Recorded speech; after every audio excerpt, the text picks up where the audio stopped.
While Switzerland and Japan tend to receive the most attention when it comes to watchmaking, Germany is another country that deserves to be in the conversation, offering a range of incredible brands across the industry that simply deserve more recognition. So in this video, I'm going to share 11 of some of my favorite German watchmakers that you should be aware of.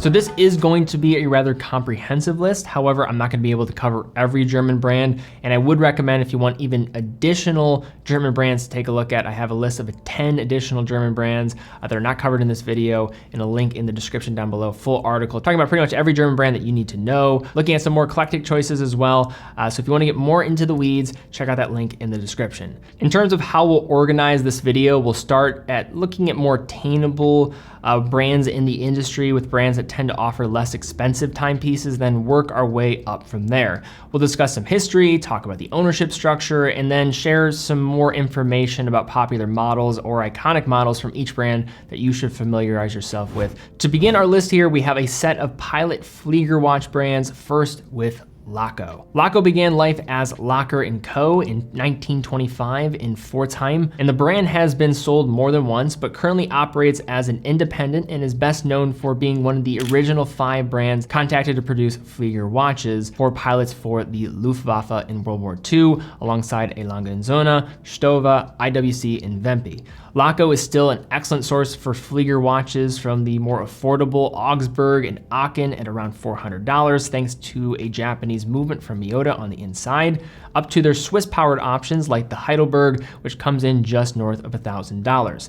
Leuco also has some interesting dive watches under the Squad umbrella, as well as some intriguing vintage-inspired dress options, providing a great entry point for German watchmaking. As a wonderful peer and consideration for those looking for an alternative to Leuco, we next have Stova. Founded in 1927, the name Stova comes from the first and last name of their founder. Today, the company is run as an independent by Jörg Schauer, a watchmaker who acquired the brand in 1996. The brand was most prolific in the late 1930s and 40s when it produced its first Bauhaus-style watches. Stova was later contracted to produce pilot watches for the Luftwaffe to be used in the Second World War alongside Leuco. Modern Stova operates almost completely as a direct-to-consumer online brand and is most famous for its Flieger and Antia collection. The Flieger line, which starts around $1,000, offers Swiss calibers and largely traditional Flieger designs, while the dressier Antia collection, which starts around $1,000 as well, shares Stova's history with Bauhaus style while offering an interesting alternative to Nomos,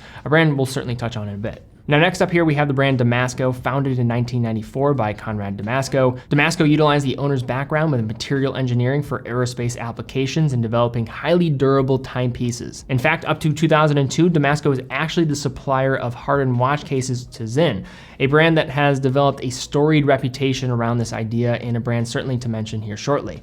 Now today, Damasco, which is still independent, continues the tradition of making tough watches with stripped down, tool-oriented aesthetics, with many of Damasco's watches being made out of submarine steel, bead blasted, and are surface hardened to give them an enhanced Vickers rating of around 710 HV on average. That greatly exceeds the typical 316L stainless steel rating of around 150 Vickers at its bare form. Some of the brand's best known models are the DS30, which offers a strong resemblance to the Zinon 556, as well as the DA38 series of Flieger inspired watches, which are powered by ETA movements and their equivalents. Like Stova in much of the German watch industry, Damasco's collection kicks off around $1,000 for its price point, offering a nice alternative to Zinon in many instances, although their distribution is much tighter, making them harder to get your hands on in certain parts of the world. Now next up we have a personal favorite brand of mine, and one that certainly played a role in my journey with watch collecting, and that is Junghans. So Junghans got its start in 1861 when it was founded by Ernhard Junghans.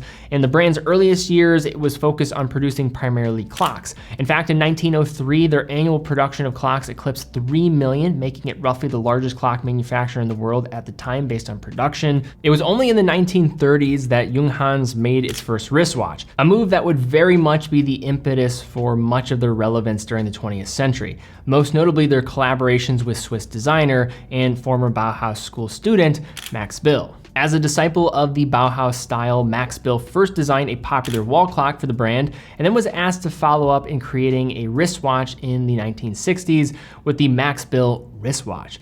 This design has become inextricably linked with the brand and remains both a cult classic within the watch community and design community. Today, Junghans still produces watches inspired by Max Bill's original creation, including the Max Bill Auto, which starts around $1,000. Then you have the Max Bill Chronoscope around $2,000 and taking that Max Bill DNA and shifting into a chronograph form. But they also have a long list of other models that fall underneath their two other pillars with the Meister and Form collections.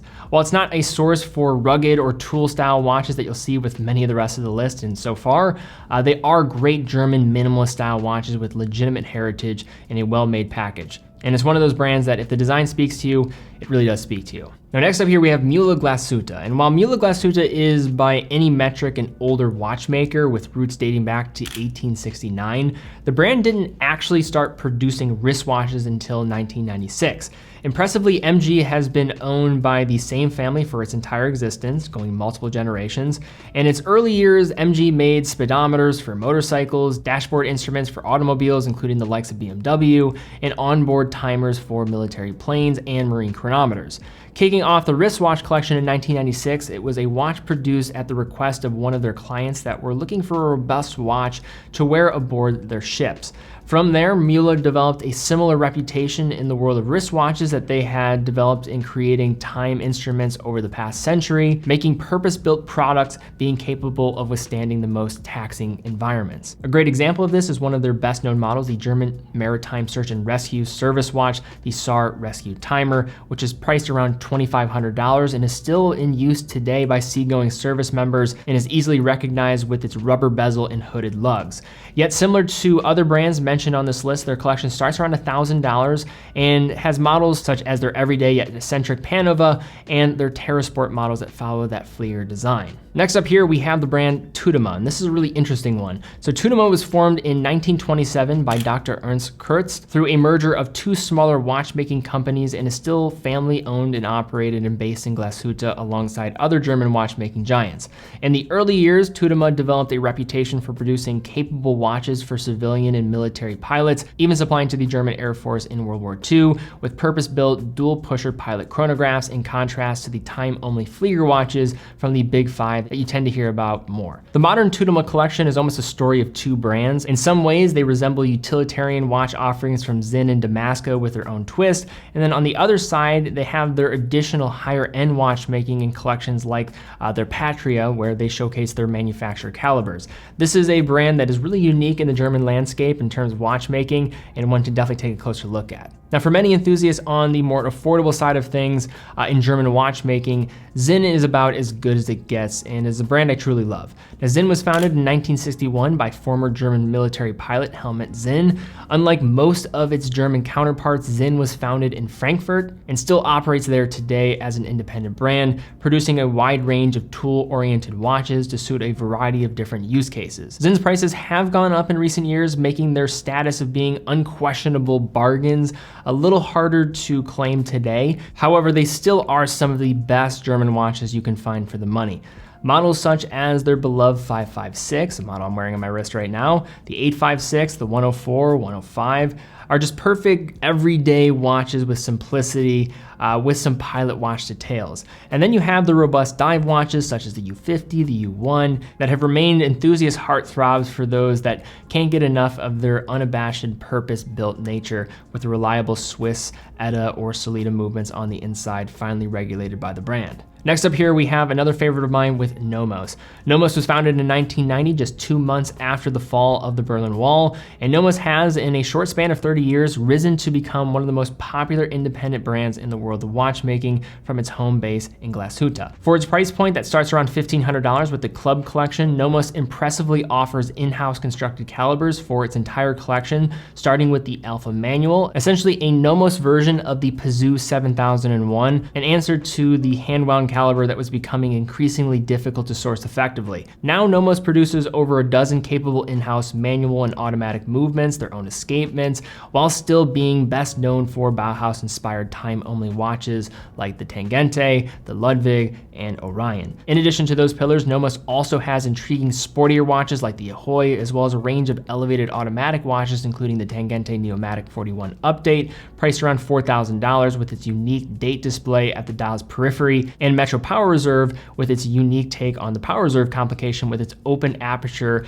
and colored disc display to showcase when the reserve is running low. And also they do have their own higher end style of watchmaking with models such as their Zurich World Timer and their Lambda model that offers some beautifully finished hot horology movements at more elevated price ranges compared to their typical $1,500 to $5,000. From here forward, we are going to stay in the watchmaking hub of Glashütte, with the next brand being a fixture within the community of watchmaking there with Glashütte Original. Now, GO's history dates back to 1845 when a string of watchmakers relocated from Switzerland. After the Second World War, the East German government amalgamated what was left of the German watch industry in 1951 into one state-operated watch company called GUB.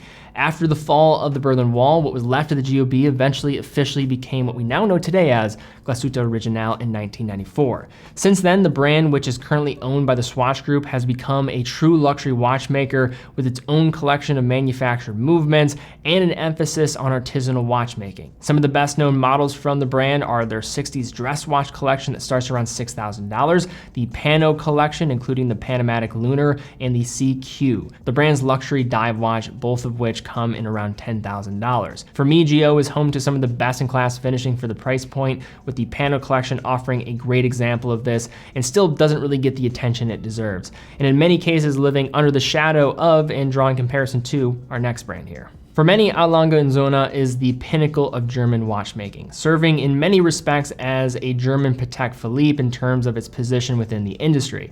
But the history of Lange exists in two distinct parts. Lange was founded by Ferdinand Adolf Lange in 1845, Glashütte, Germany. The original company ceased to exist after the Soviet Union took over East Germany, with the modern Lange that we know today being revived in 1990 by Walter Lange, the great-grandson of Ferdinand Adolf Lange, with the help of the late great Gunther Blümlein, a German watch industry executive. Modern Lange is probably best known for the Lange 1, debuted in 1994, and a model which has since then seen numerous iterations with a variety of complications and case materials, and was very much the watch that helped reintroduce the brand to international audiences. Lange now is operated by the Richemont Group and is regarded for its incredible hand finishing work, rivaling pretty much anything that you're going to find from Switzerland, as well as its love affair with high complications. The collection starts with their time-only Saxonium models around $20,000, with the standard Lange 1 coming in around $35,000 to start at. After that, the sky is truly the limit for both in terms of price and the level of complexity of some of the brand's watches. And while Lange represents the top of the industry for many, there is at least one other player that deserves consideration for the top rung of the German watchmaking ladder. And for that final brand here, we have, I think, one of the best finished brands in all of Germany, and maybe arguably the best, with Moritz Grossman. The namesake founder of Moritz Grossman was born in Dresden, Germany back in 1826 and began his training as a watchmaker in 1842. After finishing his technical training and gaining real-world experience as a journeyman, Grossman set up his own shop in German watchmaking mecca of Glashütte in 1854. After a decorated career as a watchmaker and even helping to set up the prestigious German School of Watchmaking that was in operation for 114 years, Grossman suddenly died in 1885, leaving a legacy that would remain all but dormant for well over a century. In 2008, a watchmaker and brand executive named Christina Hutter purchased the Moritz Grossman name and set out to preserve and expand the established legacy of the brand's namesake. Moritz Grossman's first modern watches were released in 2010, and since then, while Lange gets most of the limelight being owned by industry giant Richemont, Moritz Grossman has quietly compiled an impressive reputation to those in the know for both its finishing ability and technical acumen when it comes to in-house capabilities. We recently took a look at a fully custom piece from the brand and were blown away by just how nicely finished it is.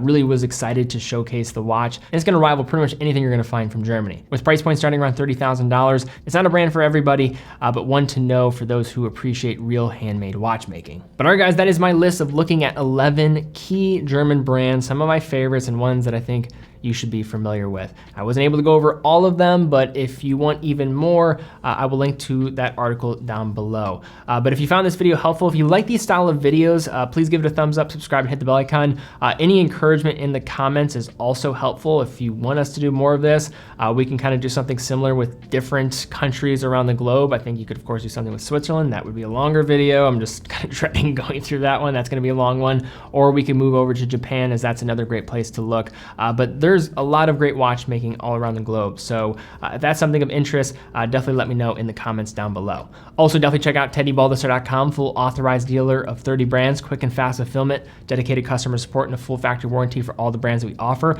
We do offer some great German brands as well, including Nomos, Mühle Glasuta, Junghans, just to name a few. But definitely get lost there if you want to go shop all things German watches. But all right, guys, thank you again so much for watching. Be well, and I will see you all very soon.